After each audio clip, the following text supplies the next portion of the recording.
할렐루야. 오늘도 하나님 말씀 생명의 삶으로 말씀 붙드시고 생명의 삶을 사시기 바랍니다. 창세기 13장 우리 1절부터 우리 13절까지만 보겠습니다. 같이 교독하도록 하겠습니다. 아브라함의 애굽에서 그와 그의 아내와 모든 소유가 롯과 함께 네겝으로 올라가니 아브라함에게 가축과 은과 금이 풍부하였더라. 그가 네겝에서부터 길을 떠나 베델에 이르며 베델과 아이 사이 곧 전에 장막 쳤던 곳에 이르니 그가 처음으로 제단을 쌓은 곳이라. 그가 거기서 여호와 이름을 불렀더라. 아브라함의 일행 롯도 양과 소와 장막이 있으므로 그 땅이 그들이 건거하기에 넉넉하지 못하였으니 이는 그들의 소유가 많아서 동거할 수 없었음이니라. 그러므로 아브라함의 가축의 목자와 롯의 가축의 목자가 서로 다투고 또 가나안 사람과 브리스 사람도 그 땅에 거주하였는지라. 롯에게 이르되 나나 너나 내 목자나 서로 다투게 하지 말자. 내 앞에 온 땅이 있지 아니하냐. 나를 떠나가라. 내가 좌하면 나는 우하고 내가 우하면 나는 좌하리라. 이에 롯이 눈을 들어 요단 지역 소알까지 온 땅에 물이 넉넉하니 여호와께서 소돔과 고모라를 멸하시기 전이었는지 여호와의 동상 같고 애굽 땅과 같았더라. 그러므로 롯이 요단 온 지역을 택하고 동으로 옮기니 그들이 서로 떠난지라.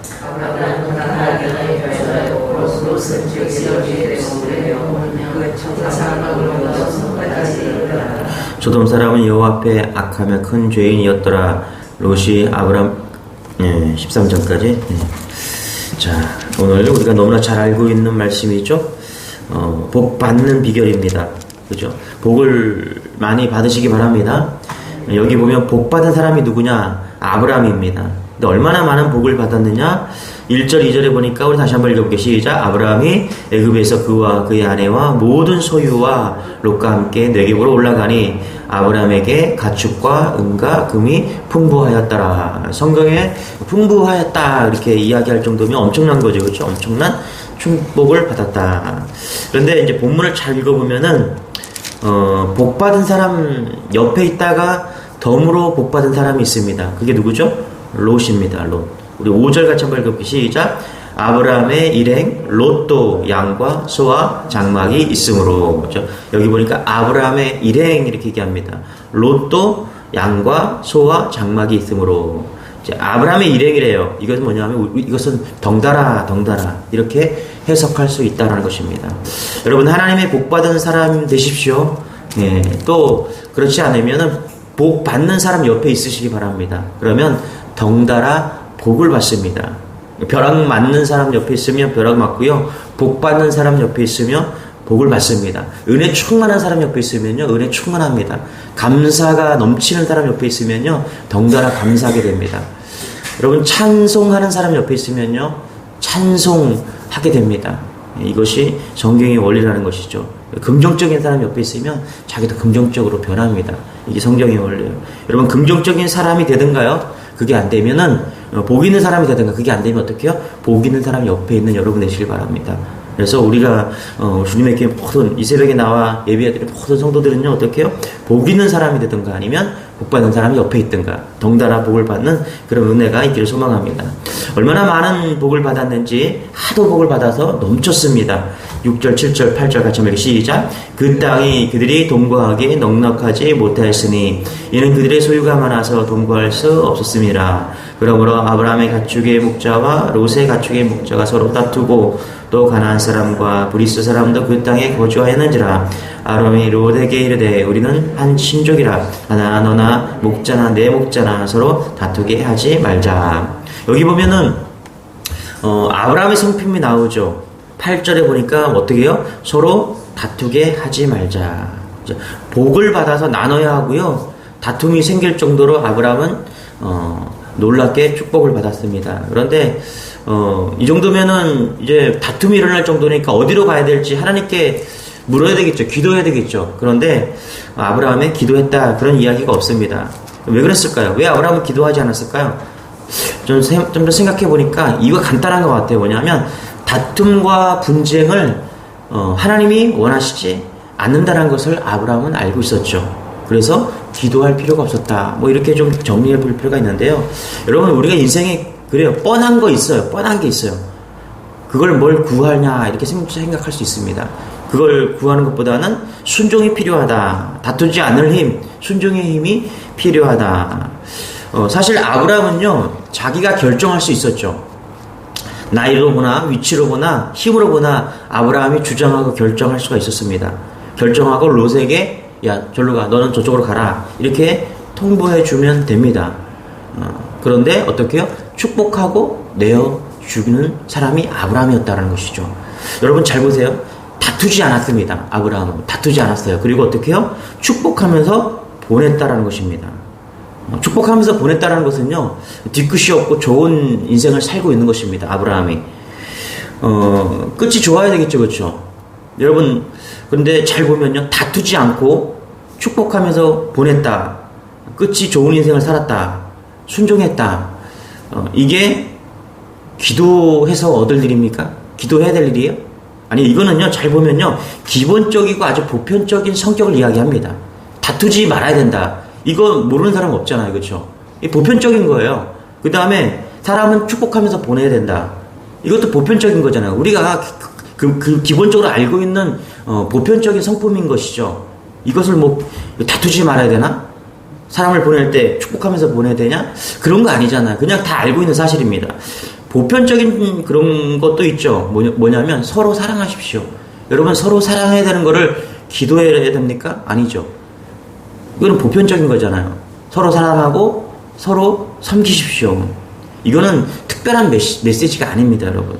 우리가 하나님의 보편적인 메시지만 잘 잡고 살아도요, 그 삶은 충분한 아주 넘치는 은혜가 있다는 것입니다. 다투지 말라, 축복해라, 서로 사랑하라, 서로 섬겨라. 이거는요, 우리가 기도하지 않아도 늘 우리가 보편적으로 가지고 또 그렇게 드러내야 될 성품이라는 것이죠.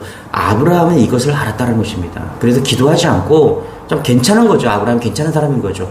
다투지 않고 축복하면서 롯을 보내기 위해서 먼저 그렇게 양보하고 섬겼다, 사랑했다. 이것이 보편적인 성품이라는 것입니다. 여러분, 이게 하나님의 뜻입니다. 제가 라디오에서 나온 사연인데요. 어떤 컴퓨터 이제 가게를 운영하시는 아저씨인가 봐요. 이분이 컴퓨터를 설치해주고 막 그렇기도 하나 봐요. 근데 이제 시골에 자기가 있는 그 동네에서 좀 시골에서 할머니가 컴퓨터를 신청했대요. 근데 왜 그러냐 했더니 자기 6학년 손녀가 있는데 그 손녀를 위해서 컴퓨터를 설치해주고 싶어서 이제 돈을 아껴서 설치하겠죠, 그렇죠? 그래서 갔더래요. 가니까 정말 뭐 이렇게 허름한 집에 있는데 컴퓨터를 설치하고 있는데 손녀가 6학년짜리 손녀가 온 거예요. 그러니까 손녀가 컴퓨터가 생기니까 얼마나 좋겠어요. 막 좋아하더래요. 그러다 보니까 이제 설치를 하고 이렇게 보니까 이제 할머니한테 설치 다 했습니다 하고 이제 돌아가는데 아까 그 손녀가 버스장에서 버스를 기다리고 있었더라는 거죠. 그래서 너 어디 가니? 그랬더니 학원 간대요. 얘 타라 내가 태워다 줄게. 이제 태우고 가는데 얘가 배가 아프다고 그래갖고 자꾸 배가 아프다고 그래서 그 패스트푸드점 앞에서 잠깐 섰대요. 애가 이제 들어가고 보니까 조수석에 보니까 조수석에 피가 흥건하게 묻어 있더라는 거예요. 이제 얘가 초경을 한 거죠. 화장실에서 안 나오는 겁니다. 그래서 당황스러워서 컴퓨터 아저씨가 그 아내한테 전화를 했다는 것입니다. 여보, 어떻게 되냐고. 그랬더니 이 아내가 하는 말이 빨리 그 근처 가서 치마랑 속옷을 사가지고 와. 그러면서 마지막에 이렇게 얘기하더래요. 그리고 꽃다발도 하나 준비해서 와. 그리고 여보, 그 여자아이 이름이 뭔지 알아? 뭐 이 컴퓨터 아저씨도 여자아이 이름이 모르죠. 나도 몰라. 그 아내가 어쨌거나 빨리 와서 이제 화장실에 가서 화장실에 1시간 정도 뭐 지났는데도 똑똑 두드리니까 그 안에 그 여자아이가 두려워하고 무서워하고 떨고 있더라는 거예요. 그래서 그 컴퓨터 아저씨의 아내가 이러더라는 거죠. 난 컴퓨터 아저씨 부인 언니야. 너 괜찮니? 이렇게 하면서 이제 그 아이를 달래줬다. 이렇게 했다는 거에 그 라디오에서 들은 이야기입니다. 여러분 한번 생각해 보세요. 저는 그 이야기를 들으면서 좀 울컥했어요. 그 여자아이가 할머니랑 사는 아이거든요. 그럴 수 있죠. 이게 무슨 일인가. 내가 엄마도 떠나고 아빠도 돈 벌러 가고 할머니랑 둘이 있는데 이런 게 닥쳤으니까 얼마나 힘들었겠습니까? 그렇죠? 두려웠고 내 인생은 왜 이럴까? 엄마도 없고 그렇죠? 엄마를 찾아야 되는데 그럴 수도 없는 상황이고 그런데 그렇게 두려워하고 있는데 컴퓨터 아저씨 부인 언니야 이 언니가 와서 이야기를 해주고 그러는 거예요. 축하한다. 넌 이제 여자가 된 거야. 그러면서 꽃다발도 주고 이 아이가 느꼈을 그 세상이 어떨까요? 따뜻하고 뭔가 기쁘고 감사하고 그리고 꽃도 받고 여러분 이거 누가 시켜서 했을까요? 여러분 이게 하나님의 뜻입니다. 따뜻하고 사랑 있고 섬기고 축복하고 이게 하나님의 뜻입니다. 다투지 않고 이게 보편적인 하나님의 뜻이라는 것입니다. 아나니아 삽비라는요 그 부부는 죽이 맞아서 죄지었습니다. 그러나 이 컴퓨터 아저씨 부부는 죽이 맞아서 보편적인 은혜를 나누면서 그렇게 하나님의 뜻을 전했다는 것입니다. 무인승차하고 돈 안 내고 섬김이 있고 사랑이 있는 성도, 다툼이 없고 사랑이 있는 성도 그 길을 선택하고 가는 게 아브라함인 것이죠. 우리가 오늘 말씀을 통해서 이 은혜를 깨닫게 되는 것입니다. 여러분 이런 보편적인 은혜로 오늘을 사는 여러분 되시길 바랍니다. 특별하지 않아도 괜찮아요. 오늘 하나님의 뜻이죠. 다투지 말아라, 사랑하라, 섬겨라. 아브라함은 이걸 가지고서 오늘 그렇게 롯을 대했다는 것입니다. 이런 은혜가 우리 안에 있길 소망합니다. 할렐루야. 우리 9절 10절입니다. 같이 읽어볼게요. 시작. 내 앞에 온 땅이 있지 아니하냐. 나를 떠나가라. 내가 좌하면 나는 우하고 내가 우하면 나는 좌하리라. 이에 롯이 눈을 들어 요단 지역을 바라본즉 소알까지 온 땅에 물이 넉넉하니 여호와께서 소돔과 고모라를 멸시하시기 전이었으므로 여호와의 동산 같고 애굽 땅과 같았더라. 그렇죠? 여기 보면은 롯이 선택을 합니다. 저는 이걸 보면서 이런 생각이 들어요. 죽어라 노력한 사람이 누구냐? 죽어라 눈치 싸움한 사람이 누구냐? 롯이었다. 반면에 노력이 아니라 하나님이 주시는 축복으로 산 사람이 누구냐? 아브라함이었다. 여러분 롯은요 정확한 사람이었습니다. 롯이 본 게 소돔과 고모라를 롯이 봤잖아요. 이것은 잘못 본 게 아니에요. 그냥 자기가 봤을 때 생각했을 때 일반적으로 생각했을 때 맞게 본 겁니다. 여기 보니까 여호와의 동산 같고 애굽 땅과 같았더라. 그러니까 동산 같과 에덴 동산이잖아요. 그렇죠? 그만큼 풍족했다라는 거예요. 그러니까 롯이 본 것은 정확했어요. 그가 볼 수 있는 것을 정확히 본 겁니다. 그래서 어제 소돔을 택하고 그렇게 갔다라는 것입니다. 그러나 반대로 아브라함은 어떤 사람이었습니까? 아브라함은 남은 것을 가진 것이죠. 그런데 이것이 하나님의 축복이었다. 우리는 이것을 잘 알게 된다는 것입니다. 그래서 여기서 아브라함과 롯의 차이가 있어요. 뭐냐면 롯은 자기 생각, 자기 노력, 자기 힘 이거죠. 그런데 아브라함은 뭐예요? 그냥 축복이에요. 축복. 노력과 축복을 지금 대비시키고 있다는 것입니다. 롯과 아브라함의 결정적인 차이가 뭐냐? 노력과 축복이다. 여러분 한번 생각해 보세요. 우리는 노력으로 삽니다. 태어나자마자 본능적으로 배우는 것이 뭐냐면 노력이에요. 그래서 어려서부터 노력해라. 모든 걸 다 노력해서 얻으려고 하는 것이 우리의 본능입니다. 그게 왜 그러냐면 성경에 땀을 흘려야 우리가 먹을 수 있고 노력해야 아이를 낳을 수 있고 이런 에덴 동산의 저주가 있기 때문에 우리는 노력해야 됩니다. 그래서 착한 사람이 되려고 노력하고요. 심지어 믿음이 좀 있으면 말씀대로 살려고 막 노력을 합니다. 순종이 부족하면은 순종하도록 막 노력을 해야 됩니다. 심지어 성령의 열매, 은사로 얻는 건데 성령의 열매를 맺도록 막 노력을 합니다. 더 많이 기도하도록 노력을 합니다. 여러분 한번 잘 생각해 보자는 거예요. 다 일상을 쓰는데 이런 이야기를 합니다. 반감이 없어요. 노력해야 된다. 반감이 없어요. 이게 맞는 말인 것 같아요. 당연히 그렇게 해야 됩니다. 그런데 여러분 롯이 노력으로 인생을 살았다면 하나님의 축복으로 사는 사람이 누굽니까? 아브라함이었다는 것입니다. 여러분 저는 이런 하나님의 축복으로 사는 여러분 되시길 축원합니다. 노력해야 돼요. 그러나 그것보다 더 큰 것이 있다는 것을 우리는 알아야 됩니다. 내가 노력하는 것보다 하나님이 축복으로 주시는 것이 더 크고 위대하다는 것을 우리는 놓치면 안 된다는 것입니다. 자, 우리 10절 같이 한번 읽어보시죠. 시작. 이에 롯이 눈을 들어 요단 지역을 바라본즉 소알까지 온 땅에 물이 넉넉하니 여호와께서 소돔과 고모라를 멸하시기 전이었으므로 여호와의 동산 같고 애굽 땅과 같았더라. 자기 눈으로 둘러봅니다. 자기 기준으로 본 거예요. 자기가 판단한 것입니다. 이것은 다 누구나 그렇게 판단할 수 있습니다. 그랬더니 소돔이 더 좋아 보였다. 그렇죠? 여러분, 우리는 롯의 냄새가 아니라 아브라함의 냄새가 나야 됩니다. 아브라함이 어떻게 선택해야 되는지, 눈에 보이는 것보다, 그 정확한 판단보다 하나님이 어떻게 우리를 쓰고 있는지, 하나님이 어떻게 축복하는지, 우리는 롯의 냄새가 아니라 아브라함의 냄새가 나야 됩니다. 14절, 15절 같이 한번 읽어볼게요. 시작. 롯이 아브라함을 떠난 후에 여호와께서 아브라함에게 이르시되 너는 눈을 들어 너 있는 곳에서 북쪽과 남쪽 그리고 동쪽과 서쪽을 바라보라. 보이는 땅을 내가 너와 내 자손에게 주리니 영원히 이르리라. 16절, 내가 내 자손의 땅에 티끌 같게 하리니 사람이 땅에 티끌을 능히 셀 수 있을진데 내 자손도 세리라. 여기 보면 하나님은 어떻게 해요? 아브라함을 축복합니다. 그런데 아주 축복하기로 작정한 거죠. 14절에 보니까 뭐래요? 북쪽과 남쪽과 그리고 동쪽과 서쪽을 바라봐라. 동서남북. 그죠? 소돔, 그러니까 롯이 간 거랑은 상관이 없어요. 롯이 어느 쪽으로 갔는지 상관이 없어요. 하나님은 아브라함을 동서남북 네가 어디로 가든지 뭐라고요? 축복하기로 이미 작정한 겁니다. 15절에 뭐라 그래요? 보이는 땅을 내가 너와 내 자손에게 주리니 영원히 이르리라.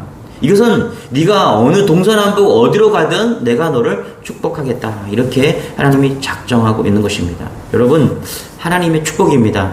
노력이 아닙니다. 내가 어디로 가야 될지 판단하고 그걸 자꾸 생각합니다. 우리는요, 자꾸 이렇게 생각해요. 내가 어느 좌를 선택해야 되는지 우를 선택해야 되는지 자꾸 그걸 물어요, 하나님께. 그래서 롯같이 살 때가 너무나 많아요. 하나님, 이 남자를 내가 선택해야 됩니까? 어떻게 알아요, 그렇죠? 우리가 살아보지 않았는데. 내가 이 사업을 해야 됩니까? 예? 이걸 선택하고 저걸 선택, 우하고 좌야 된다. 이게 자꾸 상황이고요, 환경이라는 것입니다. 여러분, 중요한 거는 하나님이 나와 함께 하느냐는 것이죠. 할렐루야. 하나님이 나와 함께 하면요, 내가 상황과 환경이 문제가 아닙니다. 내가 동으로 가든 서로 가든 남으로 가든 북으로 가든 그게 중요한 것이 아니라 하나님은 우리가 어딜 가든 하나님은 축복하십니다. 할렐루야. 이 놀라운 은혜가 우리 안에 있기를 소망합니다. 왼쪽이냐 오른쪽이냐 이게 중요한 게 아니에요. 나와 하나님과 함께 하는 것입니다. 제가 처음에 개척을 할 때 이 화서역에다가 한다고 그러니까 이 근처에 있는 큰 우리 교단에 있는 목사님이 왜 이 낡은 도시여갖고 여기서 개척을 하냐. 저 시내로 가서 저기 신도시에 가서 개척을 하라고. 왜 여기 와서 개척을 하라고. 그래서 뭐 아무 말도 못하고 예 하고 그냥 왔어요. 여기서 목회를 오래 하신 분이죠. 내가 어떻게 알아? 하나님 여기서 하라는데. 그쵸? 그 신도시 가지 말고 여기서 하래요. 저도 신도시 가고 싶죠. 근데 하나님이 여기에 마음을 주시고 여기서 하라고 보여주시고 만나게 하시고 그렇게 하셨는데 내가 어떻게 합니까? 근데 그 목사님이 틀렸잖아요. 그렇죠? 하나님이 맞잖아요. 내가 보는 게 인간이 보는 게 정확하지 않다니까요. 하나님이 하셔야 돼요. 하나님이 인도하셔야 된다니까요. 하나님이 축복하셔야 돼요. 어디 상황과 환경이 중요한 게 아니라니까요. 그럼 여기 더 이상 교회가 필요 없나요? 그렇지 않잖아요. 그렇죠. 우리의 눈으로 보는 게 아니라 하나님이 보시고 하나님이 인도하셔야 됩니다. 룻이 그렇죠. 룻이 화장하고 이쁘게 꾸며서 그래서 이삭을 죽으러 간 게 아니잖아요. 그렇죠. 순종해서 갔습니다. 하나님의 은혜로 갔어요. 그랬더니 6 에바를 주었다, 이삭을 주었다 이야기합니다. 여러분, 하루 종일 이삭을 주어도 4분의 1 에바를 주기가 어렵다고 이야기합니다. 그런데 6 에바를 주었대요. 이거는요, 그냥 하나님이 그 룻에게 그냥 막 부어준 거예요. 부어주셨기 때문에 6 에바를 줬다. 그러니까 6 에바는요, 그 1.5리터 병 몇 개요? 한 6개 정도 되는 건가요? 그게 상당히 많은 숫자인 거죠. 엄청나게 죽은 겁니다. 그게 뭐죠? 룻기가 말하는 게 그거 하나님의 은혜예요. 그렇죠? 롯이 가는 곳마다 하나님께서 막 부어주신 거죠. 하나님의 은혜가 임한 것입니다. 여러분, 성도는요, 하나님의 축복으로 사는 것입니다. 내가 노력해서 사는 게 아니라니까요. 여기서 머물러 있으면요, 그냥 조금 괜찮게 산다, 작은 일을 하는구나, 이렇게 보면 딱 좋아요. 그런데 목회도 그렇고요, 우리 인생도 마찬가지입니다. 성도도 마찬가지입니다. 하나님이 부어주시는 것을 기대하고 하나님께 모든 걸 맡기고 가는 겁니다. 그러면 엄청나게 축복하시는 겁니다. 할렐루야. 내 힘으로, 내 노력으로 살면 작은 일이지만, 그죠? 괜찮은 삶을 살지만 하나님이 주시는 축복 가운데 살면요, 엄청나게 부어주시는 그 놀라운 축복으로 산다는 것입니다. 롯이 틀리지 않았어요. 틀렸다라고 말하는 게 아닙니다. 하나님이 아브라함과 함께 하셨습니다. 이게 맞는 겁니다. 이게 엄청난 겁니다. 우리 주님의 교회 성도들은요, 이런 아브라함의 성품, 이런 아브라함의 믿음이 있기를 소망합니다. 아브라함은요, 구약에서 축복의 근원입니다. 예, 믿음의 근원입니다. 여러분, 이거 가져야 돼요. 우리가 이거 흠모해야 됩니다. 여러분, 이 놀라운 믿음과 축복을 우리가 다 쟁취하는, 또 믿음으로 얻는 그런 은혜가 여러분에게 소망합니다. 기도하겠습니다. 하나님 감사합니다. 아브라함에게 가진 그 성품, 다투지 않고 축복하고 사랑하고 섬기는 이 보편적인 성품이 우리 주님의 교회 모든 성도들에게 함께하기를 소망합니다. 무엇보다 하나님, 우리가 있는 곳이 축복의 근원이 되게 도와주옵소서. 노력하고 애쓰는 삶이 아니라 주님과 함께함으로 인해서 하나님, 우리에게 샘솟는, 날마다 샘솟는 축복의 근원이 될 수 있도록 우리를 축복하시고 인도하여 주옵소서. 감사드리며 예수님의 이름으로 기도드리옵나이다. 아멘. 여기 말씀 붙드시고 내가 축복의 근원이 되게 해달라고, 그리고 열방을 향해서 전쟁이 있는 곳에 전쟁이 멈출 수 있도록 우리 주 한번 지고 기도하겠습니다. 주여, 주님 감사합니다. 주님 감사합니다.